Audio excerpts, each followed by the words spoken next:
Funciones.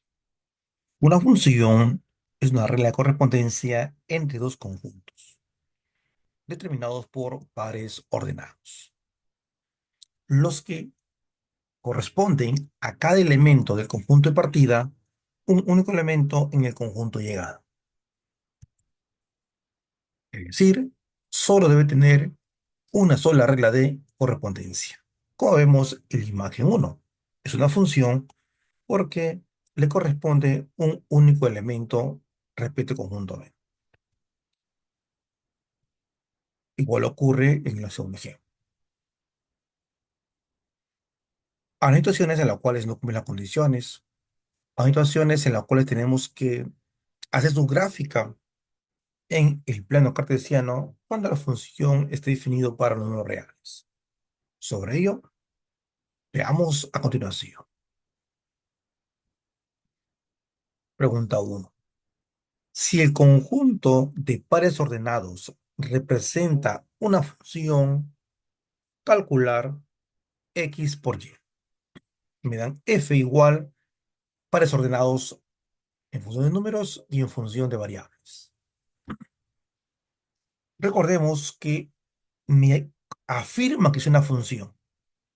Entonces recordemos, si es una función, la primera componente solo debe tener una única imagen.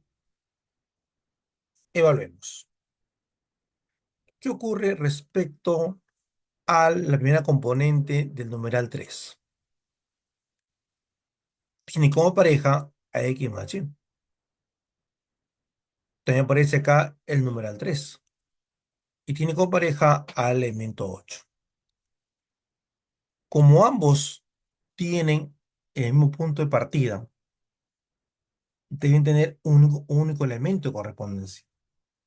Eso quiere decir entonces que la segunda componente deben ser iguales, o sea, ambos pares ordenados deben ser lo mismo. Por ello, que afirmo que el par ordenado 3,8 es equivalente o es igual a 3x más y. Lo mismo hacemos el análisis con respecto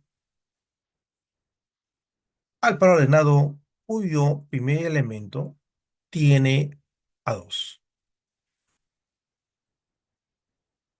Esto quiere decir que ese par ordenado debe ser lo mismo. O sea, el punto de llegada, que para uno es 4, el otro es x menos y, deben ser iguales. Para que se cumpla la condición que me dicen que es una función.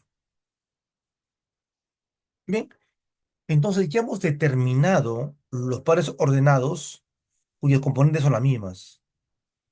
Entonces, puedo a partir de ello establecer una igualdad, una comparación, es decir, a través de una ecuación. En la primera pareja, el elemento x más y debe ser igual a 8, mientras que 4 es igual a x menos y. Ahora me presento una situación en la que debo de hallar los valores de x y y. Dado que es una ecuación primer grado con dos variables y hay dos igualdades, se puede resolver el sistema de ecuaciones. En esta oportunidad voy a elegir el método de eliminación. Consiste en sumar miembro a miembro y determinar los valores. Y al sumar miembro a miembro, vemos acá que voy a sumar y más menos y, se cancela, mientras que x más x me da 2x. Y en el segundo miembro voy a sumar 8 más 4 y me da 12. A partir de esta igualdad ya puedo hallar el valor de x. Dado que 2 que multiplica pasa a dividir, por lo tanto x es igual 2 entre 2, es decir, equivalente a 6. Ya encontramos ya el valor de x. Necesitamos encontrar el valor de y. Para hallar el valor de y, vamos a usar una de las igualdades. Voy a usar la primera igualdad, en la que afirmo que x más y es igual a 8. Dado que ya conozco el valor de x que vale 6, puedo reemplazar en ella y determinar el valor de y. 6 que está sumando pasa a restar, Por lo tanto, y valdría 8 menos 6, es decir, igual a 2. Y ya encontramos los valores tanto de x y y. Pero para la respuesta necesitamos ver la pregunta. ¿Qué me pide calcular? X por y. Entonces, me corresponde reemplazar los valores de x, que es 6, y de y, que es 2. Lo multiplicamos y me da el resultado. 6 por 2 me da el valor de 12. Alternativa C. Bien, espero con esto hayas podido darte cuenta que para hacer una función debe corresponderle un único elemento del punto de llegada. Por eso mucha igualdad. Veamos otra aplicación. Tú debes saber que una función, los elementos que la componen, tenemos el dominio y el rango. El dominio es el valor que sume x y el rango el valor que sume y. En la pregunta 2 me pide calcular el rango de la función. Esto quiere decir que, dado que no me dan los valores de conjunto partida ni llegada, debe estar definida por los conjuntos reales. Intentamos hallar rango, que es el valor de y o el valor que sume f de x, el resultado. Bien. Para poder hallar el rango, necesito evaluar los valores posibles que cumplen la condición. Entonces, primero voy a hacer aparecer el valor de y, que es el conjunto de llegada, que es lo mismo, es la imagen de x, que es f de x. Bien. Vamos ahora a analizar. Dado que estamos con variables, tratemos de llevar la variable a la menor forma posible. En este caso veo que es posible simplificarla, pero para ello debo evaluar que si tengo en el denominador 4x más 2, debe aparecer en el numerador su doble para que pueda ser simplificable. Y el doble de 4x más 2 sería 8x más 4. Entonces necesito yo agregarle 4 al numerador. Pero para no adulterar el planteo, le restamos 4. O sea, agrego 4 y quito 4. El método quitipo. Bueno, entonces ahora sí voy a agrupar 8x más 4 y aparte agrupar negativo 4 menos 1, que efectuado sería negativo 5.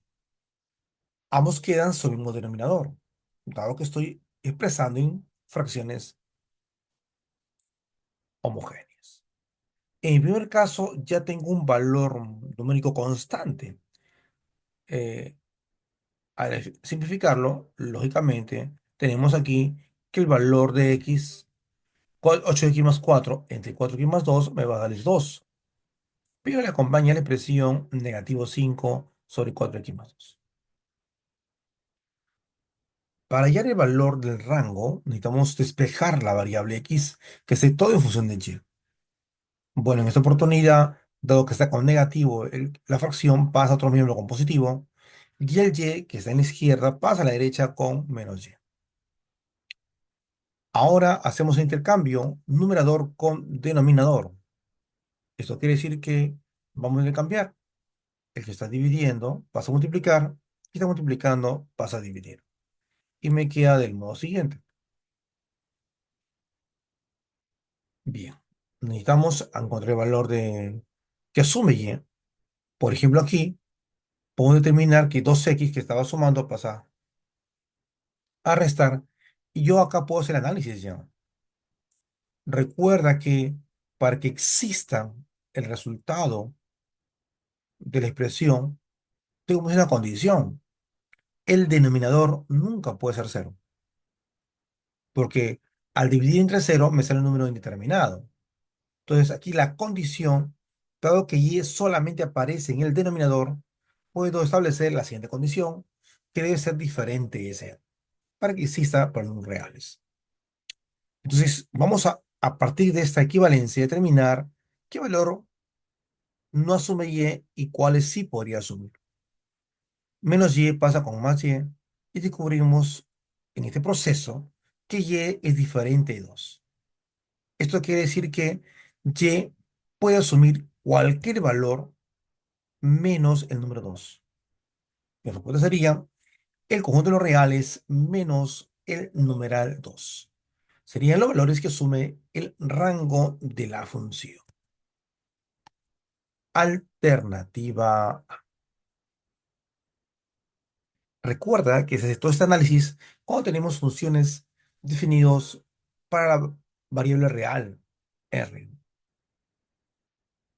Cuando son para elementos únicos o enteros, se desarrolla de otra manera. En este caso es para R. Sigamos. 3. De las gráficas, que vemos 5 gráficas, ¿cuántas corresponden a una función? Bien. Primero hay que observar bien la gráfica. En la gráfica, la línea del XY es el eje de coordenadas. Entonces, esta línea voy a cambiarla de colorcito para diferenciar con respecto a la función. Vamos a dar un color verde.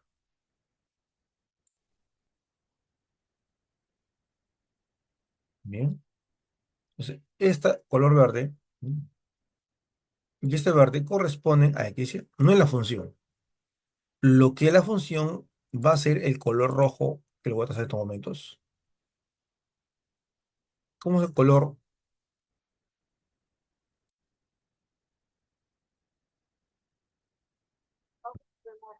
Esa sería la función que voy a trazar en estos momentos con la línea de color rojito.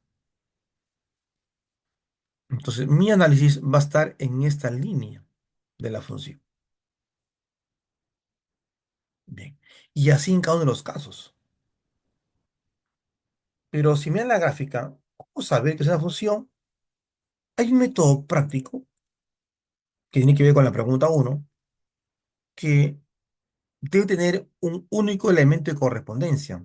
Eso quiere decir que no pueden haber dos pares ordenados en diferente ubicación.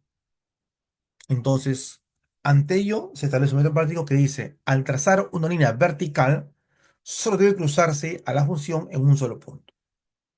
Por ejemplo, acá trazo esta línea vertical como método y lógicamente se cruza con la función en un solo punto. Puedo trazar también en otro punto.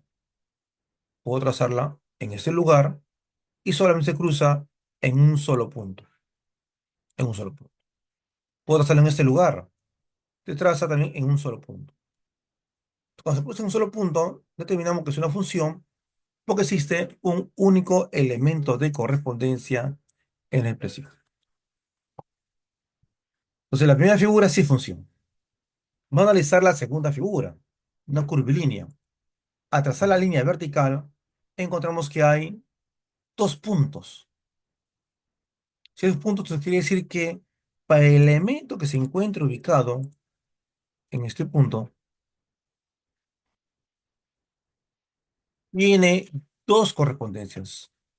El elemento X, que puede ser, me imagino, un número uno, con el elemento 2, uno con menos uno. Es decir, de la ubicación. Esto quiere decir que si se cruzan con dos puntos, tiene función, porque el primer elemento va a tener doble correspondencia y eso no es parte de la función, que puede ser una relación, pero no una función. Entonces, determinamos que en la zona gráfica, dado que se cruzan dos puntos, no es función. En la siguiente gráfica, vemos que la función con la línea trazada se cruza solamente en dos puntos también. Entonces, crucen dos puntos, ¿qué decimos? Que no va a ser, pues, esta línea que estoy marcando en la función, ¿bien? No es función porque se cruzan en dos puntos. Si analizamos ahora la cuarta figura, en esta línea que trazo, está sombreado de negrita, ambos. Cuando en una gráfica de función está sombreada de negrita, quiere decir que existe ese punto. O sea, quiere decir que existe esa coordenada. Quiere decir que existe un par ordenado, tanto en la parte superior e inferior. Por lo tanto, entonces no sería función porque tendría dos elementos. Mientras que en la última pregunta, si usted observa bien, aparece ahí en la parte superior un punto, pero en la parte inferior está en círculo y vacío. quiere decir que no coge al punto, sino los elementos que siguen. Por lo tanto, solamente tiene un cruce. Esta sí es función. Me preguntaban, de las gráficas, ¿cuántas corresponden a una función? Contabilizamos y eso es igual a 2. Bien, y vamos ahora a nuestra pregunta 4 y última de este video, en la que me piden calcular el dominio de la función. Recordemos que el dominio viene a ser los elementos del conjunto de partida. Y una función real, los elementos que asume el valor de x, porque la pareja o el par de elementos es xy. Esto quiere decir que al observar en mi función, vemos en el denominador la presencia de x, solamente ahí. Y para que esto exista, recuerda que debe ser diferente de cero, porque si no, no es posible definir los reales. Pues esto igual a cero, tenía que dividir un número entre cero, y eso me sale indeterminado. Entonces, para que exista, debe ser diferente de cero. Entonces, ¿qué valores asume x cuadrado menos 4 para que sea diferente de cero? Lo que es una potencia cuadrática me favorece expresarla en factores primos. Y esto al descomponerlo por diferencia y cuadrados es igual a x más 2 por x menos 2. Quiere decir que existen dos elementos que asume x en la cual no deben ser diferentes de él para que no sea cero. Es decir, x más 2 debe ser diferente de cero y x menos 2 también diferente de cero. A partir de ello determino que x va a ser diferente del valor de menos 2 y del valor de positivo 2. Entonces quiere decir que el dominio posee cualquier valor excepto el menos 2 y el 2. ¿Y cómo se representa eso? Con el conjunto de los reales menos el punto negativo 2 y 2. Sería alternativa D. Si este video te es útil, dale like. El profesor Carlos Villar, también de Chimbote, Ancas Perú. Un aporte a este mundo de las matemáticas.